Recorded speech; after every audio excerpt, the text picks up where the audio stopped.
Et en fait, intellectuellement et même au niveau de l'épanouissement personnel, ça reste toute la vie. Et donc oui, je dirais de foncer, d'aller faire une prépa, oui.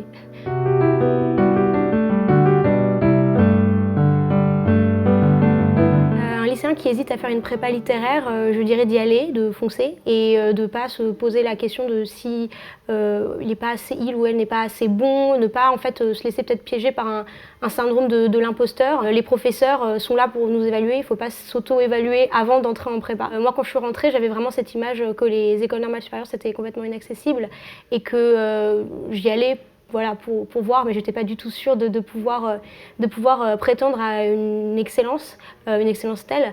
Mais en fait, la prépa, même si on n'intègre pas une ENS, donne des capacités de réflexion et d'organisation dans le travail qui en fait sont très, très précieuses, peu importe ce qu'on fait ensuite, que ce soit une école de commerce, qu'on aille à la fac, qu'on fasse complètement autre chose. La prépa apporte une curiosité sur le savoir, on n'est pas dans la passivité en fait sur le savoir après la prépa et peu importe ce qu'on fait ensuite, cet esprit de curiosité-là, il demeure, et pas seulement pour les gens qui veulent faire de la recherche, mais aussi pour les gens qui vont aller à la fac, école de commerce, n'importe où. Je pense que ça, en fait, sur le long terme, cette curiosité sur le savoir, ça rend heureux, en fait, tout simplement. Et même si sur le moment, la prépa, évidemment, ça peut être une expérience, c'est une expérience, il faut pas se cacher qu'il y a beaucoup de travail et que c'est une expérience exigeante.